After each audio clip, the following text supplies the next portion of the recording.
Salam əziz şagirdlər. Bugünkü dərsimizdə biz sınaq 36-nın suallarına baxacağıq inşallah. Həmən başlayaq hazırsınızsa birinci sualdan. Deməli, Azərbaycan ordusu 1920-ci ildə və 2020-ci ildə yenidən formalaşdırılması 1920-ci ildə Azərbaycan ordusu formalaşdırılmayıb. Çünki 1918-də formalaşdırılıb. Azərbaycan SSR-nin də ordusu yox idi. Bunu çıxırıq. Erməni işğalçıların Qarabağda məğlubiyyətə uğradılması, bəli, doğru cavab budur. Belə ki, 1920-ci ildə Qarabağda ermənilər qiyam qaldırarkən Əsgəran döyüşündə Azərbaycan ordusu qalib gəlib. 2020-ci ildə isə 44 günlük 2-ci Qarabağ müharibəsi, Vətən müharibəsi nəticəsində ermənilər məğlubiyyətə uğradılıb və Qarabağ işğaldan azad edilib. C. Ona görə olmaz ki, 2020-ci ildə günümüzdə artıq Osmanlı dövləti yoxdur. Onun yerinə Türkiyə dövləti var. Rus ordusu üzərinə qələbə qazanılması, təbii ki, burada olmayıb belə bir şey. Nə 2020-də, nə də 1920-ci ildə belə bir hadisə yoxdur. Tam tərsinə 1920-ci ildə Rus ordusuna məğlub olmuşuq, 11-ci orduya. Uğurlu hərbi əməliyyatlar nəticəsində Azərbaycan Xalq Cümhuriyyətinin ərazi bütövlüyü təmin edildi. 1920-ci ilə saysaqda 2020-ci ildə aydın məsələdir ki, hal-hazırda Cümhuriyyət yoxdur, Xalq Cümhuriyyəti yoxdur. Hazırki dövlətimiz Azərbaycan Respublikası adlanır. İkinci suala baxırıq. Deməli, Azərbaycan Xalq Cümhuriyyəti Azərbaycan Respublikası 20-ci yüzilliyin ikinci yarısında yaranması. 20-ci yüzilliyin ikinci yarısında yaranması bu Azərbaycan Respublikasıdır. Dövlətin müstəqilliyinin Tiflis şəhərində elan edilməsi bu Xalq Cümhuriyyətinə aiddir. Ölkədə Respublika idarə etmə formasının ilk dəfə tətbiq olunması təbii ki, bu AXC-dir. İlk Respublikamız odur. Çar Rusiyasının süquta uğratması heç bir dövlətimizi, yəni bu 3 Respublikamız var 20-ci əsrdə. AXC, Azərbaycan SSR, Azərbaycan Respublikası bunu heç biri Çar Rusiyasını görə bilməz. Çar Rusiyası artıq 1917-ci ildə süquta uğramışdı. Ona görə də AXC-ni süquta uğrada bilməz. Və tam tərsinə Çar Rusiyasının süqutu nəticəsində yaranıb, parçalanması nəticəsində yaranıb Xalq Cümhuriyyəti. Ona görə 1A, deməli 1BC 2A olur. Y cavabı doğru cavabdır. Üçüncü suala baxırıq. Bu dəfə sualımız belədir. 20-ci əsrin 90-cı illəri və Azərbaycan SSR-ə aid hadisəni tapmalıyıq. Din xadimləri təqib olunurdu. Azərbaycan Respublikasına aid ifadə verilib dünya dövlətlərlə əlaqələrin yaradılması. Azərbaycan SSR xarici siyasəti malik deyil idi, müstəqil deyil idi. Ona görə də müstəqil xarici siyasət yürüdə bilməz. Əsr müqaviləsi Azərbaycan Respublikasına aiddir. Nə olsun ki, 94-cü il olmasına baxmayaraq, bu sizi aldatmasın. Meydan hərəkatı adlanan hadisə 1988-də başlayıb. Bu da 90-cı illər olmur. Xalqın azadlıq uğruna mübarizə aparması, bəli, doğru cavab budur. Biz bilirik ki, 88-ci ildən 91-ci ilə qədər xalqımız azadlıq uğrunda mübarizə aparıb. Ona görə doğru cavab D-dir.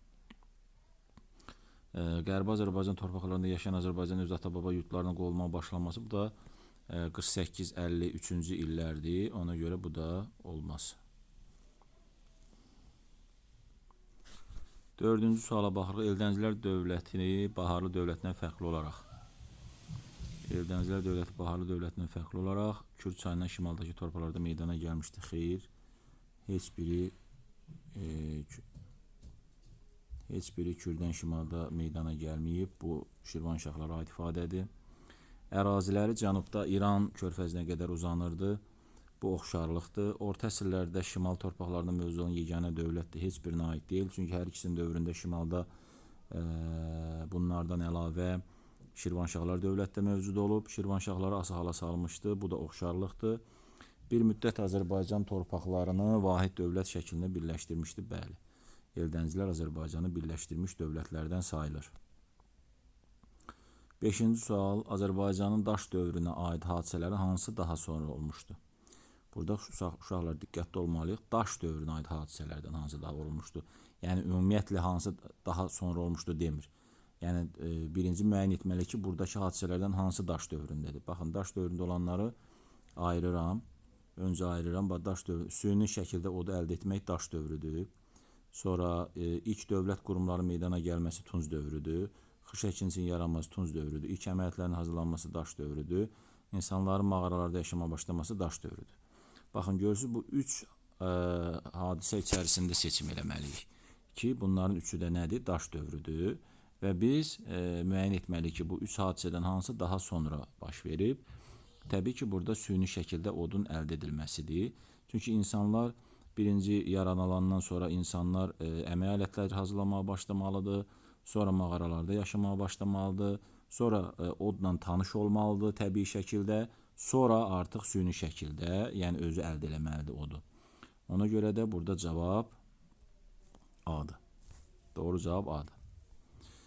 Gəldik 6-cı suala. Azərbaycanda 1920-ci il mayında, 20-ci ilin mayında deməli, ölkədə yenidən monarx idarə etməsi tətbiq edildi. Qətiyyən Azərbaycan SSR yarandı. Azərbaycan SSR də respublika sayılır. Formal olaraq Azərbaycan Xalq Cümhuriyyətinin yeni hökumət təşkil edildi. Xeyr, artıq AXC süqut eləmişdi apreldə. Milli ordu yeni yaradılmış Sovet hökumətini dəstəklədi və müdafiə etdi. Qətiyyən, tam tərsinə. Ölkədə bolşevik işğalına qarşı böyük üsyan baş verdi. Bəli, doğru cavab budur. Söhbət uşaqlar Gəncə üsyanından gedir. May ayında baş verib. Çar hökuməti bu dövrdə yoxdur. Çar hökumətinin yeritdiyi işğalçı siyasətə qarşı xalqın narazılığı artdı. Çünki belə bir hökumət artıq 1920-ci ildə ola bilməz.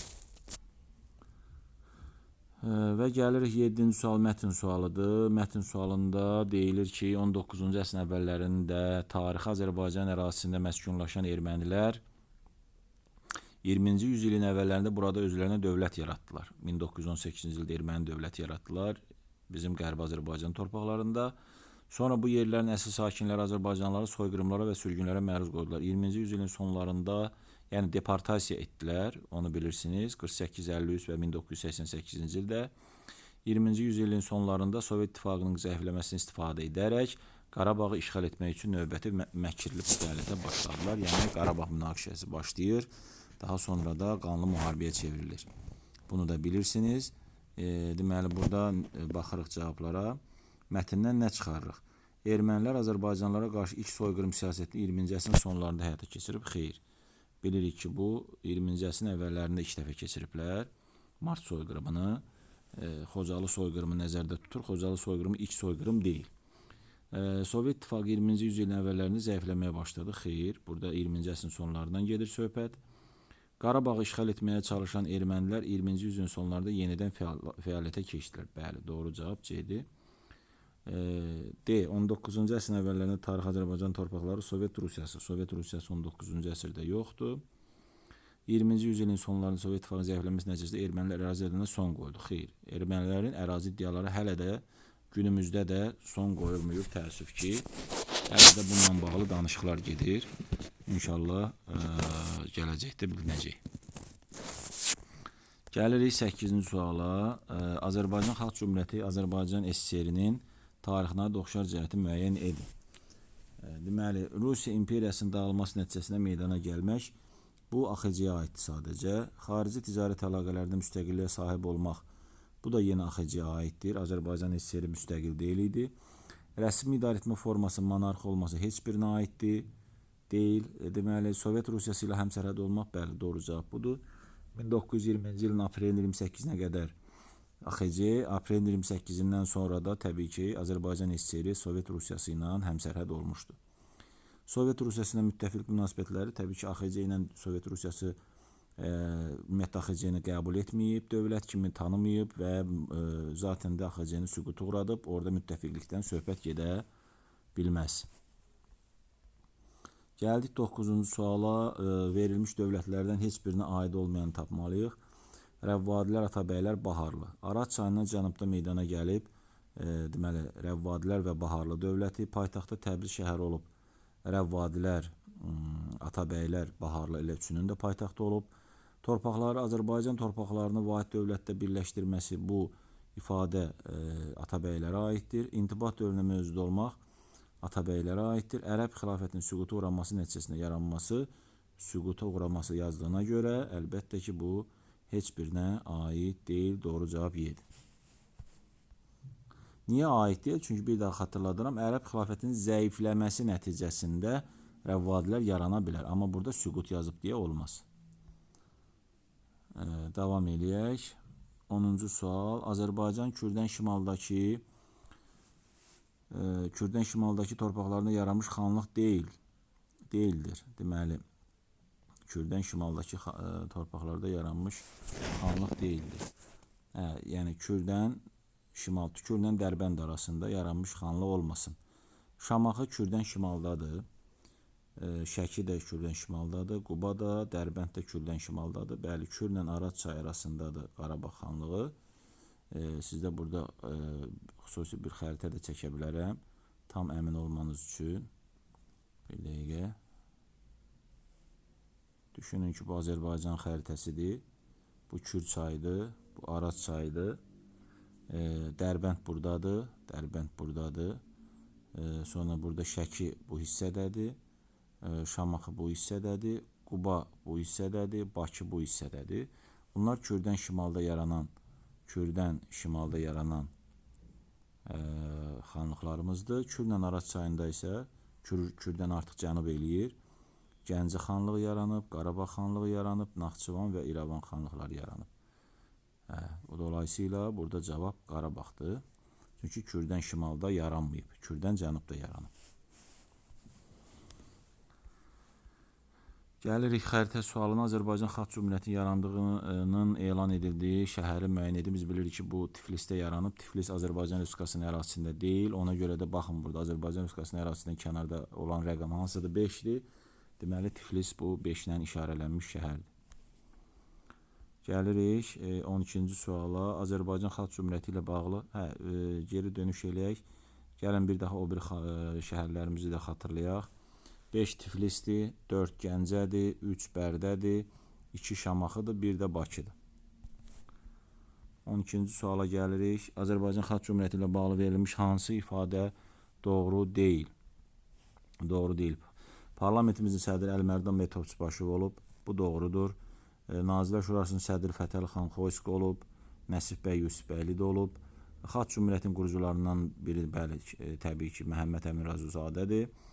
Bəli, burada yanlış cavab Y-dir. Çünki hərbi nazir Əliağa Şıxlinski deyil, Səməd bəy Mehmandarovdur.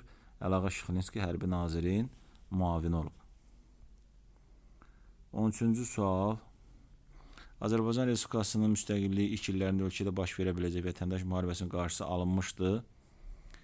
qarşısı alınmışdı. Deməli, söhbət 93-cü ildən gedir, 1993-cü ildə.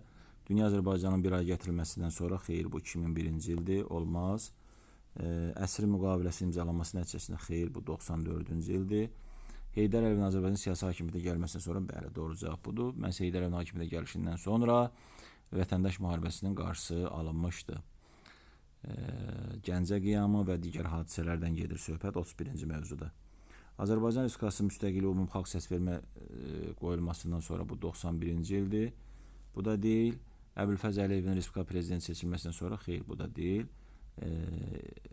Bu hadisə, yəni vətəndaş müharibəsinin yaranma təhlükəsi Əbülfəz Əliyevin prezident seçilməsindən sonra yox, onun prezidentliyi dövründə deməli Gəncə qiyamı baş verir və o zaman artıq ölkədə gərgin vəziyyət yaranır və xalqın tələbi ilə o Heydər Əliyevi hakimiyyətə dəvət edir Naxçıvandan Bakıya. Belə.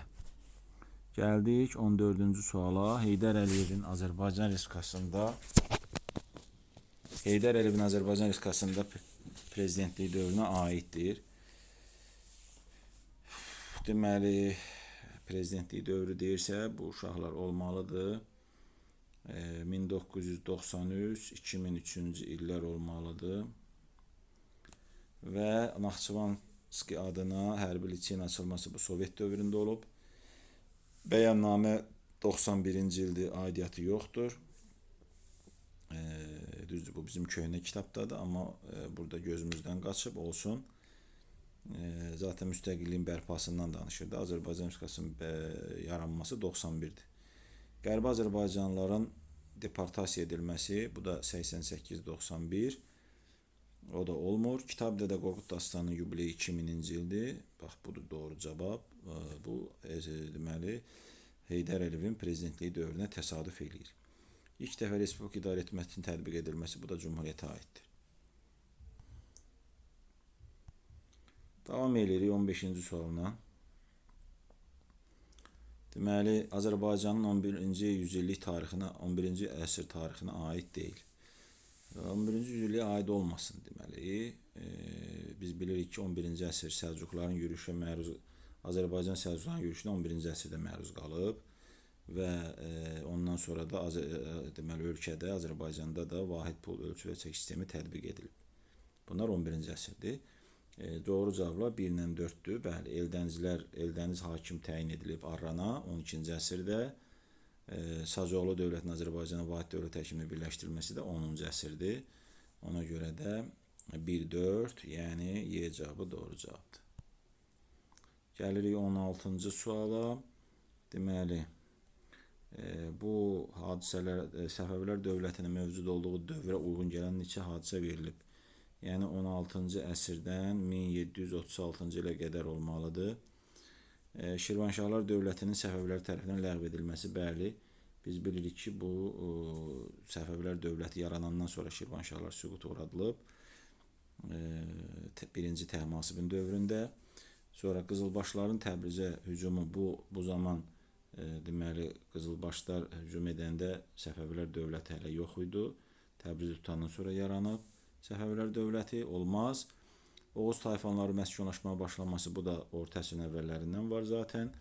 Olmaz. Ərdəbil şəhərinin Səfəvilər tərəfindən idarə edilməsi, bəli, nəinki Ərdəbil, bütün Azərbaycan şəhərləri Səfəvilər tərəfindən idarə olunub.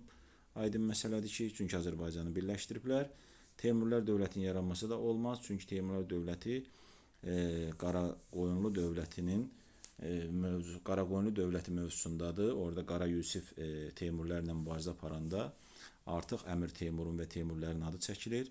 Deməli, artıq bu Teymurlər dövlətinin yaranması Səfəvilər dövlətinin yaranmasından çox-çox əvvəl olub. Deməli, 3 cavabı çıxırıq. 2 cavab doğrudur. Burada cavab A olur. 17-ci suala gəlirik. Əsr müqaviləsi sazişi ilə bağlı deyil. Azərbaycanın beynəlxalq nüfuzun artdığı, iqtisadiyyat yenidən dirçəldi. Yəni, bunlar hamısı aiddir. Burada bir dənə səhvi tapacaq. Həmən burada çox vaxt itirmədən baxaq. Deməli, burada nədir? Sazişin imzalanması ilə Azərbaycan Respublikası ilk dəfə müstəqil dövlət olaraq dünya dövlətləri ilə münasibətlər qurmağa başladı. Bəli, bu yanlış cavabdır. Əsr müqaviləsinə aidiyyəti yoxdur. Çünki Azərbaycan Respublikası ilk dəfə 1994, bu 94-də imzalanmış müqavilədir. Özünüz də düşünün, görün, 91-ci ildə müstəqil olan Azərbaycan 94-cü ilə qədər ilk dəfə ola bilərmi ki, dünya dövlətləri ilə münasibət qurmasın?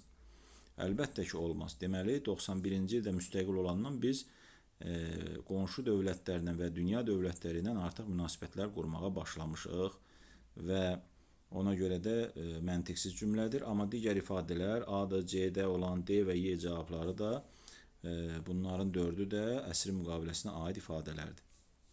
Yəni, beynəlxalq nüfuzu artdı, iqtisadiyyatımız dirçəldi, ölkəmiz dünya dövlətlərinin tərəfdaşına çevrildi, ən böyük iqtisadi layihələrdən biri idi, iqtisadi müstəqilliyimiz və siyasi sabitliyimizin təminatçısı oldu. 18-ci suala gəlirik. 1918-ci ildə Bakı şəhəri, amma şərtdə görürsünüz, Azərbaycan Xalq Cümhuriyyətini nəzərə almalıyıq. Çünki Xalq Cümhuriyyəti mayda yaranıb.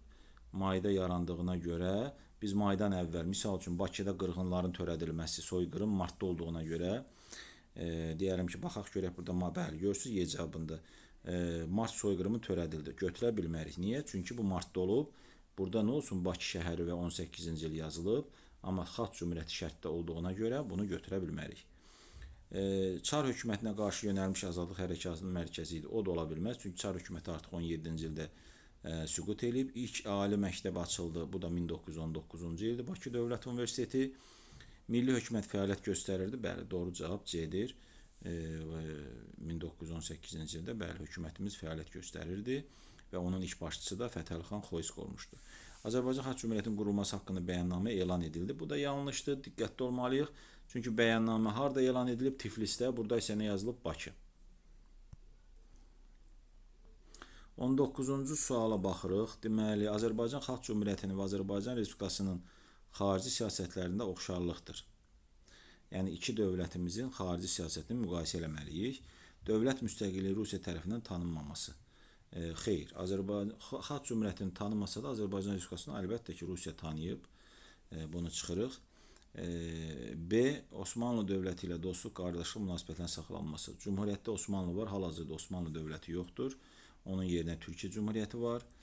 Dövlət müstəqilliyinin dünya dövlətləri tərəfindən tanınması istiqamətində fəaliyyətin göstərilməsi. Bəli, hər ikisində biz bilirik ki, həm Cümhuriyyət yarananda, həm Respublikamız yarananda onun atdığı addımlardan biri nə olub? Özünü dünya dövlətləri tərəfindən tanıdılması. Ona görə doğru cavab C-dir. Sovet Rusiyası ilə dostluq münasibətlərinin saxlanması. Bilirik ki, AXC-nin dostluq münasibəti olmuş Sovet Rusiyası ilə mübarizə aparıb. Ölkə əhalisinin rifah səviyyəsinin yüksəldilməsi üçün iqtisadi tədbirlərin həyata keçirilməsi. Bu da doğru cavab kimi görsənir, amma diqqətli oluruq. Baxın, bu da əslində oxşarlıqdır iki dövlətimiz arasında. Amma bunu niyə götürmürük? Çünki bu ölkə əhalisinin rifah məsələsi xarici siyasət deyil, daxili siyasətdir. Ona görə yeni götürmək olmazdı. Diqqətlə mənim izahlarıma xahiş edirəm, qulaq asın. Bunlar çox önəmli suallardır. 20-ci sual. Nadir Şah Əfşara aid olan yanlış fikri müəyyən edin. Güclü hərbi donanma yaratması. Elə, doğru cavab budur. Niyə? Çünki o donanma yaratmayıb, yaratmaq istəyib. Digər ifadələr ona aiddir. Yəni, şərq ölkələrinə hərbi yürüş edib, məsələn, Mərkəzi Asiya və Hindistana, yeni paytaxt şəhər seçib, bəli, Məşhədi paytaxt seçib. Çünki bundan əvvəl Səfəvilərin paytaxtı İsfahan idi. Vergi işini qaydaya salıb, bəli, salıb, bəzi vəzifələri də ləğv edib. Bunlar ona aid olan ifadələrdir. 21-ci suala gəlirik. Şirvanşahlar dövlətin mövcud olduğu dövrə uyğun gələn hadisə, yəni 9-16-cı əsrlər arasında baş verən hadisəni tapmalıyıq. Cənub torpaqlarında ərəb əsarətinə qarşı iç çıxışların baş verməsi olmaz. Ərəb əsarəti 7-9-cu əsrləri əhatə edir və ona görə də o Şirvanşahlardan əvvəl olub. Azərbaycan torpaqlarının xilafətin tərkibinə daxil edilməsi, bu da 7-ci əsrdə olmaz. Doğru cavab C-dir. Zaten Təbrizdə Əşq qalasının inşa edilməsi. Əşq qalası Elxanilər dövlətinə aiddir. 13-14-cü əsrlərdə deməli ehtimal olunur ki, inşa edilib və onda da Şirvanşahlar var idi. D cavabı niyə olmaz? Çünki xristian mədəniyyətinə aid məbədlər Azərbaycanda məntiqlə 1-ci əsrdən sonra, yəni eramızın əvvəllərindən artıq inşa edilməyə başlayıb. Biz bunu məntiqlə tapmalıyıq. Səfəvilər dövlətinin şimal sərhədlərinin Rus qoşunlarının hücumuna məruz qalması. Söhbət 18-ci əsrdə 1-ci Pyotrun hücumundan gedir. Nadir xanın da o tutulan torpaqları geri qaytarılmasından gedirsə, bu artıq 18-ci əsrdir, ona görə də olmaz. Və nəhayət gəldik açıq suallarımıza. 22-ci sualdan davam eləyək. Şuşa şəhərinin yeni dövr tarixinə aiddir. Uşaqlar, yeni dövr 18-19-cu əsrlər və 20-ci əsrin əvvəllərinə əhatə eləyir, təxminən AXC-nin yaranmasına qədər. Və burada baxırıq biz, Qarabağ əyalətinin mərkəzi olmuşdur. Bu səhvdir. Niyə? Çünki Qarabağ xanlığının mərkəzi olub Şuşa şəhəri. Qarabağ əyalətinin Bəylərbəyinin mərkəzi Gəncə şəhəri olub. Aldanmamaq lazımdır. Yeni tipli məktəb fəaliyyət göstərib. Bəli, doğru cavablardan biri 2-dir. Hardan bilə bilərik? Üzeyir Hacıbəyli mövzusu 42-ci mövzuda deyir ki, Üzeyir Hacıbəyli ilk təhsilini Şuşada alıb 19-cu əsrin ikinci yarısında və biz ondan əvvəlki mövzudan bilirik ki, deməli 19-cu əsrin elə o həmən mövzuda da var, daha doğrusu 19-cu əsrin ikinci yarısında deyir ki, Şimali Azərbaycanda milli teatr, milli mətbuat, kütləvi kitabxanalar və yeni tipli məktəblər açılmışdı. Məhz elə bir məktəblərin birində Üzeyir Hacıbəyli oxumuş. O məktəbdə hardaydı? Şuşada yerləşirdi. 19-cu əsr olduğuna görə yeni dövrdür. Azərbaycan Respublikasının ordusu tərəfindən işğaldan azad edilməsi bu yanlışdır. Çünki bu 2020-ci ildə baş verib. Bu artıq müasir dövrdür. Kürdən şimaldakı torpaqlarda yerləşməsi Bu da yanlışdır, çünki Kürdənin cənubda yerləşir. Şimal xanlıqlarımızdan birinin siyasi mərkəzi olub. Bəli, Qarabağ xanlığı mərkəzi olub. Deməli, cavablardan biri də 5-dir. 2-5 doğru cavabdır. 17-ci əsrdə Səfəvi dövlət tərkibində olması 17-ci əsr orta əsr sayıldığına görə, yəni bizim kitabımızda 5-ci sinifdə belə nəzərdə tutulur. Ona görə də biz burada götürürük 2 və 5-i. Gəlir 23-cü suala, xronoloji ardıcılı müəyyən etmək lazımdır. Xocalı 3-cü sükut dəqiqəsinin elan edilməsi 1997-ci ildir. 31 Martın soyqırım günü elan edilməsi 1998-ci ildir və 20 yanvar faciəsinin baş verməsi 1990-cı ildir. Ona görə ardıcıllıq olur 3, 1, 2. 24-cü suala baxırıq. Hadisə nəticə əlaqələrinin doğru verildiyi cavabı müəyyən edin. Deməli, Heydər Əliyevin ikinci dəfə Azərbaycan hakimiyyətinə qayıtması və nəticədə Azərbaycan Respublikası müstəqilliyi bərpa olundu? Xeyr. 91-də bərpa olunub. Heydər Əliyev ikinci dəfə hakimiyyətə 93-də gəlib. Əlbəttə ki, ola bilməz. Və 1990-cı il Sovet rəhbərliyinin Bakıda qırğın törətməsi, yəni 20 yanvar faciəsi nəticəsində ölkədə azadlıq hərəkatı daha da gücləndimi? Bəli. Və 1994-cü ilin əsr müqaviləsinin imzalanması ilə Azərbaycan neft sənayesinin əsası mı qoyuldu? Xeyr. Azərbaycan neft sənayesi bundan əvvəl də var idi. 2-ci Dünya müharibəsində də var idi. 1-ci Dünya müharibəsində də var idi. 19-cu əsrdə də var idi. Ona görə də olmaz. Sovet İttifaqının zəifləməyə başlaması nəticədə ermənilər Qarabağda yenidən ərazi iddialarını qaldırdılarmı? Bəli, 80-ci illərin sonlarında. Ona görə bu da doğru cavabdır. 2 və 4 olur. Nəhayət uşaqlar, sınavımızın sonuncu sualı uyğunluq sualı. Burada da diqqətli olmalıyıq. Görürsünüz, Azərbaycan Respublikası deyir. 20-ci əsrdə diqqətli olmalıyıq. 21-ci əsr aydın məsələdir ki, Azərbaycan Respublikasında nə varsa. Baxın, görürsünüz, 20 yanvar hadisəsi adlanan hadisənin baş verməsi. Bunu götürə bilmərik. Nə olsun 20-ci əsrdir? 1990-cı ilə aid olduğuna görə bu Azərbaycan SSR-ə aid hadisədir. Bizim Respublikamız 91-dən başlayır fəaliyyətə. Xocalı faciəsi üçün sükut dəqiqəsinin elan edilməsi, bəli, bu 20-ci əsrdir. Dünya Azərbaycanlıların birinci qurultayı 2001-ci il olduğuna görə, bu da deməli 21-ci əsrdir. Azadlıq meydanında SSR rəhbərinə qarşı 2 mitinglərin keçirilməsi də olmaz, çünki bu da 88-ci ildir. Ona görə də Azərbaycan SSR-ə aiddir. Dolayısıyla burada cavab olur 1, B, 2, C. Beləliklə, əziz şagirdlər, bu dərsimizin də sonuna gəldik. Bu hal-hazırda 36-cı sınaq, bir daha deyirəm, çox çətin bir sınaq idi. İnşallah bu cür sınaqlarımız davamı gələcək və daha diqqətli olun, daha çox təkrar edin, səhvlərinizdən daha çox nəticə çıxartmağa çalışın. İnşallah gələcək sınaqlarda uğurlar arzu edirəm. Növbəti dərslərimizdə görüşənə qədər sağ olun, salamat qalın.